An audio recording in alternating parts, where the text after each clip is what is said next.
ఓం సాయిరామ్. సమస్త సాయి భక్తులందరికీ నమస్కారం అండి. అందరూ ఎలా ఉన్నారు? అందరూ కూడా బాబాగారి దయ వలన ఎప్పుడు ఆనందంగా, ఆరోగ్యంగా ఉండాలని, మీరు కోరిన కోరికలన్నిటిని కూడా బాబాగారు తీర్చేయాలని, మీ తరపున నేను కూడా బాబాగారిని మనస్ఫూర్తిగా కోరుకుంటూ, ముందుగా బాబాగారి పాదపద్మాలకి ఒక్కసారి నమస్కరించుకుని వీడియోలోకైతే వెళ్ళిపోదాం.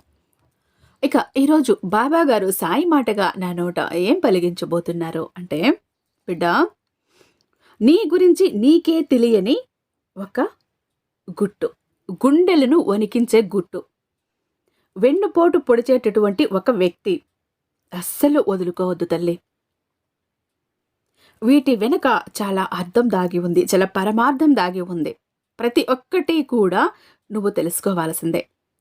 ఇందులో ఏది నువ్వు నిర్లక్ష్యం చేసినా, వదులుకున్నా, వినకపోయినా కూడా రేపటి రోజున బాధపడాల్సి వస్తుంది. అలాంటి పరిస్థితి నా బిడ్డ అనుభవించకూడదనే నేను పరుగు పరుగున పని గట్టుకుని మరీ వచ్చి నా బిడ్డను హెచ్చరించాలని వచ్చాను. మరి నీకోసం పని గట్టుకుని వచ్చిన ఈ సాయి మాటను వింటావా? నిర్లక్ష్యంతో పక్కకు పెట్టేస్తావా? నువ్వే తేల్చుకో బిడ్డ. ఏ కారణం చేతైనా వినకపోయావు, నిర్లక్ష్యం చేశావు అంటే నీ అంత దురదృష్టవంతురాలు ఇంకొకరుండరు తల్లి. ఎందుకంటే నీ జీవితంలో ఏం జరగబోతోంది అనే కదా ఈ సాయి చెప్పాలని వచ్చాడు.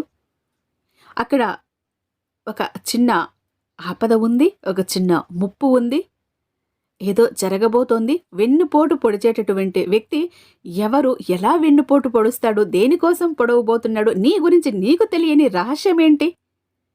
నీ గురించి నీకు తెలియని సాయికి మాత్రమే తెలిసిన ఆ రహస్యాలేంటి తెలుసుకోవాలనుందా? ఉంటే ఒక్క 2 నిమిషాలు కళ్ళు మూసుకుని నీ గురించి నువ్వు విను బిడ్డ. అది కూడా గుండెలు వణికించే గుట్టు. అదేంటో నువ్వు తప్పక విని తీరాల్సిందే అంటూ బాబాగారు అయితే ఈరోజు ఒక నిగూఢార్థం దాగి ఉన్న సందేశంతో వచ్చారండి. ఎందుకు పదే పదే ఇలా అంటున్నారు? ఇంతకీ ఆ రహస్యాలేంటి? ఆ గుట్టు ఏంటి? గుండెలను వణికించే ఆ గుట్టు ఏంటి? వెన్నుపోటు పొడిచేటటువంటి వ్యక్తి ఎవరు? తప్పకుండా తెలుసుకుని తీరాల్సిందే. ఎందుకంటే బాబాగారు ఏదో హెచ్చరిస్తున్నారు. మనము గనుక బాబాగారి సందేశాలు, సూచనలు అందుకున్నాము అంటే ఇలాంటి వాటి నుంచి ఈజీగా బయటపడవచ్చు. మనం గనుక బాబాగారి సందేశాలు అందుకుని ఆయన అడుగుజాడల్లో నడుచుకుంటూ వెళ్ళి ఆయన గొడుగు నీడ కిందకి ఒక్కసారి చేరామంటే ఇంక మనల్ని ఏవి కూడా తాకలేవు. మన దరి చేరాలంటే కూడా గజగజ వణికిపోతాయి. మనకు రక్షణ కవచమై ఉంటాడు మన సాయినాథుడు, సాయి తండ్రి కదా. నిజంగా బాబా భక్తులని ఎవరు అనుకుంటారో వారు ప్రతి ఒక్కరూ కూడా వీడియోని ఎక్కడ స్కిప్ చేయకుండా, మిస్ చేయకుండా చూసే ప్రయత్నం చేయండి. అలాగే బాబా గారి కోసం ఒక చిన్న లైక్ ఇవ్వండి. ఎందుకంటే మరింత మంది బాబా భక్తులకు మన వీడియో అన్నది రీచ్ అవడానికి అవకాశం ఉంటుంది. ఇంకా మీరు మన ఛానల్ని సబ్స్క్రైబ్ చేసుకోకపోతే సబ్స్క్రైబ్ చేసుకోండి. ఎందుకంటే బాబా గారి ఎలాంటి సందేశాలు ఎన్నో ముందు ముందు రాబోతున్నాయి. వాటన్నింటినీ కూడా మీరు మిస్ అవ్వబోతారు కాబట్టి. ఇక నన్ను చాలామంది అడుగుతున్నారండి, అక్క మీకు తెలిసిన గురూజీ ఎవరైనా ఉంటే చెప్పండి అక్క. మేము మాకు తెలిసిన వాళ్ళ దగ్గర చూపించుకున్నాం కానీ సరైనటువంటి రిజల్ట్ అనేది రావట్లేదక్క. మీకు తెలిసిన వాళ్ళు ఉంటే చెప్పండి అంటూ శ్రీ షిరిడి సాయిబాబా ఆశీస్సులతో జ్యోతిష్యం చెప్తారండి గురూజీ శివరామరాజు గారు. ఉన్నది ఉన్నట్టుగా చెప్తారు. ఆయన చెప్పింది చెప్పినట్టు జరుగుతుందండి. అది కూడా ఫోను ద్వారానే, పూజల ద్వారానే. మీకు ఏ ప్రాబ్లంకి పరిష్కారమైనా అన్ని పూజల ద్వారానే, ఫోన్ ద్వారానే ఉంటుంది. మీరు నేరుగా వెళ్ళాలి, పర్సనల్గా కాంటాక్ట్ అవ్వాలి అన్న ప్రసక్తే ఉండదు అసలు.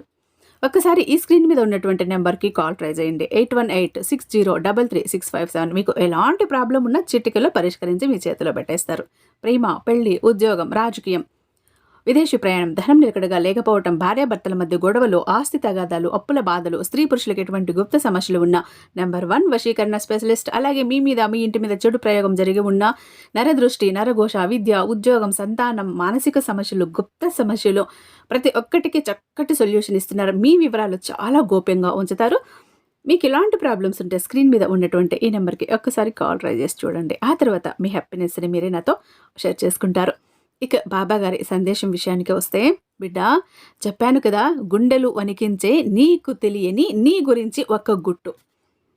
అది విన్నావు అంటే నేను ఇలా ఉంటానా, నా జీవితానికి సంబంధించిన గుట్టు ఇదా, ఇది నాకే ఇన్ని రోజులు తెలియదా, నా బాబా వచ్చి నాకు చెప్పే వరకు కూడా నాకు తెలియకుండా పోయిందా అని నువ్వే అనుకుంటావు, బాధపడతావు, పశ్చాత్తాపపడతావు. అంటే ఇది నా గురించినా అని పశ్చాత్తాపపడతావు కూడా. దానిని వెంటనే సరి చేసుకోవాలనుకుంటావు కూడా. అలాగే వెన్నుపోటు పొడవబోతున్న వ్యక్తి ఎవరు? ఎందువల్ల నిన్ను వెన్నుపోటు పొడవాలని చూస్తున్నారు? జాగ్రత్తగా ప్రతి ఒక్కటి కూడా వినాలి తల్లి. వింటేనే నీకు ముందు ముందు రాబోయే ఈ చిక్కుల నుంచి నువ్వు బయటపడగలుగుతావు. రాబోయే రోజుల్లో నీ జీవితం ఎలా ఉండబోతోంది? ఎలాంటి పరిస్థితుల్లో చిక్కుకోబోతున్నావు? లాభాలా? నష్టాలా? నీ గురించి నువ్వు తెలుసుకోబోతున్న గుట్టేంటి? వాటి నుంచి నువ్వు ఎలా బయటపడాలి? ప్రతి ఒక్కటి కూడా ఈరోజు చెప్తాను. పెడచెవిన పెట్టకుండా జాగ్రత్తగా విను తల్లే. ఎందుకంటే ఇది పూర్తిగా నీ జీవితానికి సంబంధించిన రహస్యం. ఇది నీ కోసం చెప్తున్న ఒక మాట కాబట్టి నువ్వు తప్పకుండా వినాలి. నీ సాయి మాట విని తీరాలి. ఇక చెప్పాలి అంటే నీకు కోపం చాలా అంటే చాలా ఎక్కువగా ఉంటుంది తల్లి. మనిషి బలంగా కనిపిస్తావు. అహంభావం, గర్వం కూడా ఎక్కువగా తొణికిసలాడుతూ కనిపిస్తూ ఉంటావు. ఏదైనా చెయ్యగలను అనేటటువంటి భావన, ఆత్మస్థైర్యం ఇక నీలో కొట్టొచ్చినట్లు కనిపిస్తూ ఉంటుంది. ఎలాంటి విషయం గురించి అయినా కూడా చాలా సులభంగా తీసుకుంటావు. ఏముందిలే అన్నట్టు తీసుకుంటావు. అలాగే అంతే సులభంగా దాని గురించి మాట్లాడేస్తూ ఉంటావు. ఏముందిలే అన్నట్టుగా మాట్లాడేస్తూ ఉంటావు. ఇక ఏదైనా ఒక విషయం గురించి ఎందుకు చేయలేం, చెయ్యగలం అని చెప్పి ధీమాగా మాట్లాడేస్తూ ఉంటావు. చాలా వరకు కూడా ఏంటి అంటే అన్నింటినీ కూడా చాలా ఈజీగా సులభంగా తీసుకుంటూ ఉంటావు. విమర్శలని అస్సలు తీసుకోలేవు. ఎందుకంటే నిన్ను విమర్శించే వాళ్ళు అంటే నీకు అస్సలు నచ్చదు. నువ్వు ఎలా చెప్తే అలా జరగాలి అన్న పద్ధతిలోనే ఉండేటటువంటి తీరులో నువ్వు ఉంటావు బిడ్డ. ఇది నీకు తెలియని ఒక గుట్టు కూడా అని చెప్పుకోవాలి. నీలో ఉన్న ఈ లక్షణాలు ఎప్పుడైనా గమనించావా నువ్వు? నీ కోపం చల్లబడేంత వరకు కూడా ఒంటరిగా ఉంటావు. ఇక నిన్ను చూస్తే కొంతమందికి గుండెల్లో పుడుతూ ఉంటుంది. తడబడతారు నిన్ను చూస్తే. ఎందుకంటే ఒక రకంగా చాలా వరకు కూడా ఎదుటి వ్యక్తులు చూసినప్పుడు కొంచెం గంభీరంగా కనిపిస్తావు. వీరితో మాట్లాడటం అవసరమా? ఇంత గంభీరంగా ఉన్నారు అని భయం పుట్టించేలా ఉంటావు. నీతో మాట్లాడాలంటే అమ్మో వీళ్ళు ఇలా ఉన్నారు, వీళ్ళతో ఎలా మాట్లాడగలను అని అనిపిస్తుంది. నీ మాట కానీ, నీ ఆహార్యం కానీ. అందువల్ల నిన్ను చూసినప్పుడు ఎదుటివారికి గుండెల్లో గుబ్బెలేస్తూ భయం వేస్తూ ఉంటుంది. ఎదుటివారితో మాట్లాడాలంటే అంటే నీ ఎదుటివారు నీతో మాట్లాడాలి అంటే కొంచెం భయపడుతూ ఉంటారు. ఎందుకంటే పైకి నువ్వు అంత కఠినంగా కనిపిస్తావు కాబట్టి. కానీ లోపల ఉన్న ఆ మృదుత్వం వారికి తెలియదు. పైన ఉన్నది మాత్రమే ఆ కఠినత్వం. లోపల కరిగిపోయే వెన్నలా ఉంటుంది. నీ మనసు అంత మృదువుగా ఉంటుంది. కానీ ఎదుటివారికి నువ్వు ఎలా కనిపిస్తున్నావు? గంభీరంగా ఉన్న వ్యక్తివిగానే కనిపిస్తున్నావు. భయం పుట్టించే ఒక వ్యక్తిగానే కనిపిస్తూ ఉన్నావు.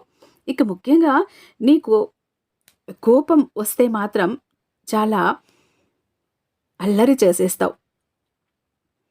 ఎందుకంటే ఆ కోపం వచ్చినప్పుడు నేను తట్టుకోవటం ఎవరి వల్ల అవ్వదు. అందరి మీద ఆధిపత్యం చలాయించే మనస్తత్వం ఉంటుంది.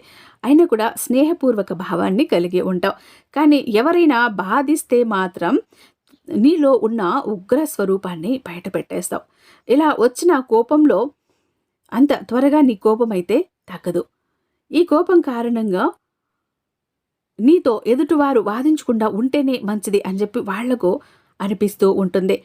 అలాగని ఎవరిని కావాలని నొప్పించవు. చాలా ప్రశాంతంగా ఉండటానికి ప్రయత్నిస్తావు. నువ్వు అలానే ఉంటావు. ఎదుటి వాళ్ళకి కోపంగా కనిపిస్తావు. ముఖ్యంగా ఇష్టమైన వారితో చాలా స్నేహపూర్వకంగా ఉంటావు. నీకు బాగా దగ్గర అయిన వారితో ఎంతో మనసుకి నొప్పిస్తే ఇక నిన్ను నియంత్రించటం చాలా కష్టమైపోతుంది.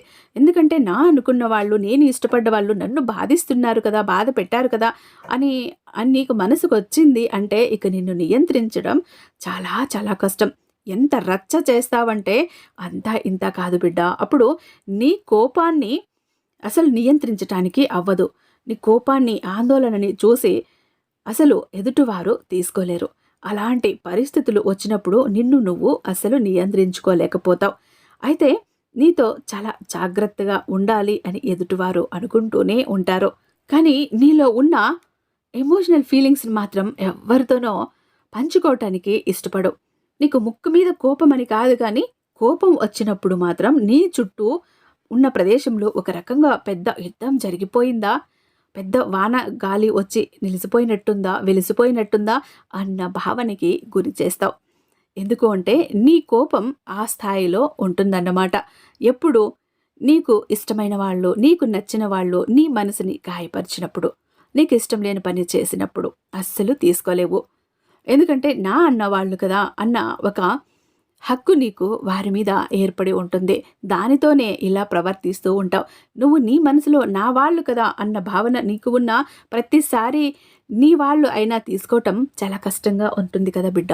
ఈ అలవాటు నువ్వు ఖచ్చితంగా మార్చుకొని తీరాల్సిందే. ఎందుకంటే దాని వలన నువ్వు ఇబ్బందులు పడతావు. నీ వారు ఇబ్బందులు పడతారు. నీకు దూరం అయ్యే అవకాశం కూడా ఉంటుంది. బంధాలను కోల్పోవలసి వస్తుంది బిడ్డ. జాగ్రత్త. నీతో పెట్టుకోవటానికి ఎవ్వరికైనా కూడా ఎలాంటి పరిస్థితుల్లో నిన్ను చూస్తే ఇంకా తట్టుకోలేరు. కోపంతో ఉన్నప్పుడు నిప్పులు కురిపించేస్తూ ఉంటావు. మాటలు ఎలా మాట్లాడతావంటే ఎదుట వాళ్లను ఆ మాటలు విన్నారు అంటే నేను ఇంకా ఎందుకు బతికున్నానో ఈ మాటలు విన్నాక కూడా అనిపించేంతగా మాటల తూటాలు పేల్చేస్తావు. నీ మాటల తూటాలతో వారి గుండెలను గాయాలు చేసేస్తూ ఉంటావు. అది ఎంతవరకు సరైందో నువ్వే ఆలోచించు. ఇక నువ్వు మాట్లాడేవన్నీ నిజాలే. ఆ నిజాలను జీర్ణించుకోలేకపోక ఎదుటివారికి ఇంకా ఎక్కువ బాధ మరింత ఎక్కువ అవుతుంది. నీకు సమాధానం చెప్పలేరు. అలాగని నీ మాటల్ని జీర్ణించుకోలేరు. ఎందుకంటే అందులో ఎంతో నిజం ఉంటుంది.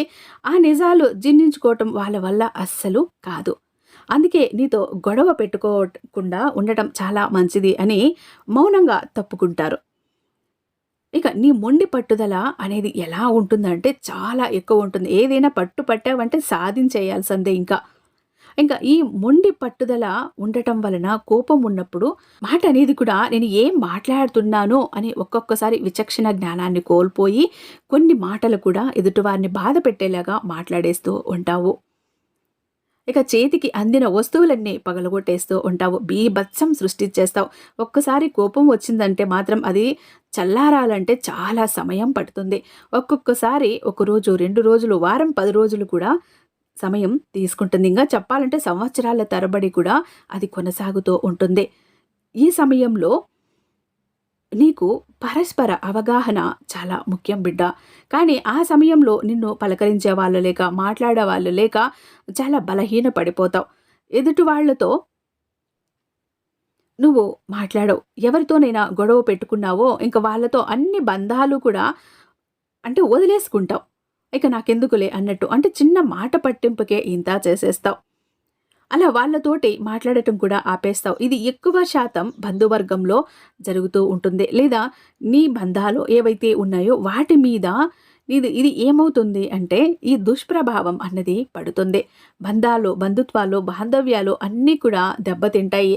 నువ్వు 6 నెలలు, సంవత్సరం నీ కోపం వచ్చింది, నాకింకా కోపం తగ్గలేదు, నేను మాట్లాడను అంటే నీ కోసం అంతకాలం ఎదురు చూడాల్సిన అవసరం ప్రతి మనిషికి కూడా ఉండదు కదా బిడ్డ. నీ భార్యో, నీ బిడ్డో, నీ తల్లో, నీ తండ్రో అయితే ఓపిక పట్టగలరు కొన్నాళ్ళు. వారి ఓపిక ఉండేంత వరకు. వారికి కూడా ఒక్కసారి ఓపిక నశించిందంటే ఏంది అసలు ఈ మనిషి అని వదిలేస్తే ఏం చేస్తావు బిడ్డ? ఇంకా చుట్టాలకి, బంధువులకి, నీ స్నేహితులకి అంత ఓపిక ఉండదు కదా. జాగ్రత్త. ఇలాంటి విషయాల్లో జాగ్రత్త పడు. ఇక నీ కోపాన్ని ఒక రకంగా చెప్పాలి అంటే అసలు ఎంత కోపం అంటే మామూలు కోపం రాదు. వస్తే మాత్రం ఇష్టమైన వారిని అనరాని మాటలు అనేస్తూ ఉంటావు. కోపంలో కూడా విచక్షణ జ్ఞానం లేకుండా ప్రవర్తించటం, అసలు ఎదుటి వాళ్ళు ఏం చెప్తున్నారో, ఏం మాట్లాడుతున్నారో అనే విషయాన్ని వినటానికి కూడా నువ్వు అస్సలు ఇష్టపడవు. మంచి విషయం గురించి అస్సలు పట్టించుకోవు. వారు ఏదైనా సంజాయిషి చెప్పబోతుంటే అస్సలు వినవు. నీ ధోరణిని నువ్వులో మాట్లాడేసి, తిట్టేసి, అరిచేసి వెళ్ళిపోతూ ఉంటావు. ఎదుటి వారి భావనలకి, వారి మనసుకి అస్సలు విలువ లేదు నీ దగ్గర. ఇంకా నువ్వు బాగా గాయపడ్డావు అంటే మాత్రం దేని గురించి పట్టించుకో. కోపంలో చాలా ఘోరంగా విరుచుకుపడే ప్రమాదం ఉంటుంది. ఇక కలత చెందినప్పుడు అంటే బాధపడినప్పుడు ఇతరుల ముందు నువ్వు బాధపడవు. ఎదుటివారికి నీ బాధ అన్నది చూపెట్టవన్నమాట. నీ బాధ ఏదుందో నువ్వు లోపలే పడతావు. కోపం వస్తే, ఆవేశం వస్తే చూపించేస్తావు. ఎదుటివారి బాధను అర్థం చేసుకోవు. నీ బాధను నువ్వు అర్థం అయ్యేలా చెప్పవు. ఇలా అవుతే ఎలా బిడ్డ? కష్టం కదా. నీతో ఎవరు ఎన్నాళ్ళుంటారు? మాటలతో, చేతలతో అసలు మామూలుగా ఉండదు నీతో. నువ్వు బాధ పెట్టే తీరు చీటికి మాటికి ఇతరుల మీద కోపగించుకుంటూ ఉంటావు. అలాగే నువ్వు ఇంకొక లక్షణం ఏంటి అంటే ఇతరులని కఠినంగా విమర్శించటం. ఎందుకంటే ఏ విషయంలో చూసుకున్నా కూడా నువ్వు పరిపూర్ణంగా ఉండాలని కోరుకుంటావు. కాబట్టి కొన్నిసార్లు కఠినంగా ఉంటావు. ఇకపోతే నువ్వు చెడు గుణం ఏంటి అంటే నీలో ఉన్న చెడు గుణం ఏంటి అంటే సొంత ఆనందం ఎక్కువ చూసుకుంటూ ఉంటావు. అలా సొంత ఆనందం ఎక్కువ చూసుకుంటూ ఇంకా ఎదుటి వాళ్ళని చూసినప్పుడు చిన్న చూపు చూస్తావు. నిర్లక్ష్యం చేస్తావు. నీ అంతట నువ్వు గర్వంగా భావిస్తూ ఉంటావు. ఎదుటి వాళ్ళు ఎప్పుడు కూడా నీకంటే చాలా తక్కువ అని భావిస్తూ ఉంటావు. ఎక్కువ వాళ్ళ మీద కొంచెం నీకన్నా ఎక్కువ స్థాయిలో ఉన్నవాళ్ళు మంచిగా ఉన్న ఎదుటివారిని ఎవరైనా మెచ్చుకున్నా పొగిడినా నీకన్నా మంచి స్థాయిలో ఉన్నా కూడా నీకు కొంచెం ద్వేషం అన్నది మొదలైపోతుంది. అసూయ అన్నది మొదలవుతుంది. ఇలాంటి లక్షణాలను కూడా నువ్వు దూరం పెట్టాలి బిడ్డ. లేకపోతే భవిష్యత్తులో దెబ్బతింటావు. ఇంకా ఇలాంటివన్నీ నీలో చాలా ఉంటాయి. నీలో ఉన్న మరొక చెడు గుణం ఏంటంటే వేరు వేరు వ్యక్తిత్వాలు కలిగి ఉంటావు. కొన్నిసార్లు నీ ప్రవర్తన ఎలా ఉంటుంది అంటే కొన్ని సందర్భాల్లో ఎలా ప్రవర్తిస్తావో నువ్వు అస్సలు ఊహించటం కష్టం. ఎప్పుడు ఎలా ఉంటావో ఏ మాత్రం కూడా ఎవ్వరూ అంచనా అనేది వెయ్యలేరు తల్లి. ఇక నిన్ను అంచనా వెయ్యగలిగారు అంటే వాళ్ళు ఎంతో తెలివైన వాళ్ళు, అదృష్టవంతులు అనే చెప్పుకోవాలి. ఇక చెడుగుణం ఏంటంటే నీలో చాలా వరకు కూడా ఎదుటి వాళ్లను పురుగులాగా ట్రీట్ చేస్తావు. నాకంటే అందరూ తక్కువే అన్నట్టు చూస్తూ ఉంటావు. అది ఎంతవరకు కరెక్టు, ఎంతవరకు న్యాయమైంది నువ్వే ఆలోచించు. ఎవరి తెలివి, ఎవరి స్థాయి, ఎవరి స్తోమత, ఎవరి అర్హత వాళ్లకు ఉంటుంది కదా. ఎదుటి వ్యక్తిలో ప్రతి ఒక్క దాన్ని కూడా మనం గౌరవించాలి. అప్పుడే మనం ఎదుటివారికి గౌరవం ఇస్తే మనకు కూడా అంతకు రెట్టించిన గౌరవం దొరుకుతుంది కదా బిడ్డ. మనల్ని వాళ్ళని చులకనగా చూస్తూ పోతే మనలో లోపాలు వాళ్ళు వెతకరా? మనలో అన్నీ సరిగ్గా ఉంటాయా? ఏ మనిషిలోనూ అన్ని గుణాలు, అన్ని లక్షణాలు ఎప్పుడూ కూడా ఒక్కటిగా ఉండవు. 100కి 100 పాళ్ళు సరైనవిగా ఉండవు. అందులో లోపాలు ఉంటాయి. లోపాలు లేని మనిషి అవుతాడా? ఆ లోపాలను దిద్దుకున్న వ్యక్తి, సరిదిద్దుకున్న వ్యక్తి మంచి మనిషి అవుతాడు. మరి నువ్వు అలా అవుతావా? ఇలా మొండితనంలో, కోపంలో ఇలా ఉండిపోతావా? లేకపోతే నీ వారి కోసం, నీ అయిన వారి కోసం, నీ బంధాల కోసం నువ్వు మారిపోతావా? చెప్పు. నీలో ఇన్ని గుణాలు, ఇన్ని లక్షణాలు, ఇన్ని చెడు లక్షణాలు నీకు చెప్పాను కదా. నీ గురించి నీకు ఇన్ని రహస్యాలు, ఇంత గుట్టు అన్నది నేను చెప్పాను కదా. దీనివల్ల నీకు ఏమర్థమైంది బిడ్డ? మనసుకి మారాలి అనిపిస్తోందా? లేదు నేను ఇలానే ఉంటాను, నాకు ఇలానే బాగుంది అనిపిస్తోందా?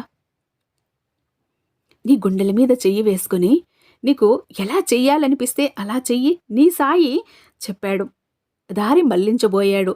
నువ్వు వెళ్తున్న దారి సరైంది కాదు తల్లి. నేను మంచి దారి, పూల దారి నీకు చూపిస్తాను. ఆ దారిలో నడుద్దుగాని రా అని నేను వేలు పట్టుకున్నాను. మరి నా వేలు పట్టుకొని పూలదారి వైపు అడుగులు వేస్తావా? లేదా నేను ఇప్పుడు వెళ్తున్న ముళ్ళదారి నాకు బాగుంది బాబా, నేను దీంట్లోనే వెళ్తాను అంటావా? ఆలోచించుకో. ఆలోచించుకొని ఒక్క నిమిషం కళ్ళు మూసుకొని ఆలోచించు. నీ సాయి మీద భారం వెయ్యి. ఆ తర్వాత పూలదారులోకి రావాలంటే నీ సాయి చిటికెన వేలు పట్టుకో, నడిపిస్తాడు జీవితాంతం. ఆ దారిలో వచ్చావంటే అన్ని ఆనందాలు, సంతోషాలు, గౌరవాలు, పేరు, ప్రతిష్టలు అన్నీ ఉంటాయి. నువ్వు వెళ్తున్న ముళ్ళదారిలో ఉన్నావంటే రాళ్ళు, రప్పలు, ముళ్ళు, ఎదురు తగిలే దెబ్బలు, కాలికయ్యి గాయాలు ఇవే ఉంటాయి. ఏది కావాలో నువ్వే ఎంచుకో బిడ్డ. అలాగే వెన్నుపోటు పొడిచే వ్యక్తి అని చెప్పాను కదా.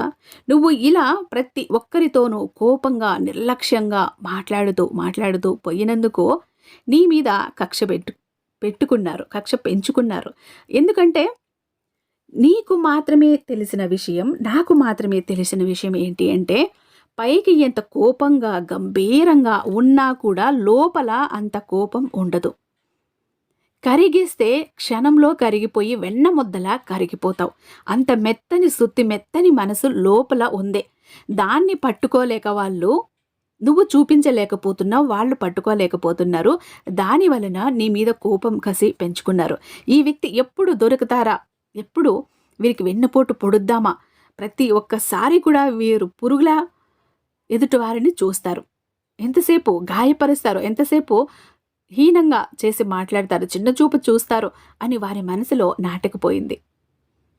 దానివల్లనే నీకు వెన్నుపోటు పొడవాలని చూస్తున్నారు. నీ బంధువులు కావచ్చు, నీ కుటుంబ సభ్యులు కావచ్చు, నువ్వు పని చేసే చోట కావచ్చు, నీ స్నేహితులు కావచ్చు, వాళ్ళలో ఎవరైనా కావచ్చు. జాగ్రత్త. జాగ్రత్తగా ఉండు. ఎందుకంటే ఇంతకు ముందు నీ ప్రవర్తన అలా ఉంది. నీ మాటలు అలా గాయపరిచాయి అందరిని. నీ ప్రవర్తన అలా ఉంది కాబట్టి ప్రతి ఒక్కరూ కూడా ఇలా అనుకోవటంలో తప్పు లేదు కదా బిడ్డ. అలా అనుకోవటానికి అవకాశం ఎవరిచ్చారు? నువ్వే కదా! నువ్వు చేసిన దాని వల్లే కదా వాళ్ళు నిన్ను వెన్నుపోటు పొడవబోతున్నారు. అందుకే ఇప్పటి నుంచి నీలో ఉన్న చెడు లక్షణాలన్నిటినీ కూడా ఏరిపారేయ్. మంచిగా ఉండు. నలుగురికి నచ్చేలా, మెచ్చేలా ఉండు. ఈ సాయి ఆశీర్వాదం వల్ల నీ జీవితం ఎంతో ఆనందంగా ఉంటుంది అంటూ బాబాగారు ఈరోజైతే ఒక అద్భుతమైన సందేశంతో మన ముందుకు వచ్చారండి. ఐ హోప్ ఈ వీడియో మీకు నచ్చే ఉందని భావిస్తున్నాను. రేపు బాబాగారి మరొక అద్భుతమైన సందేశంతో మీ ముందుంటాను. అంతటిదాకా సర్వేజన సుఖినో భవంతు. ఓం సాయిరామ్.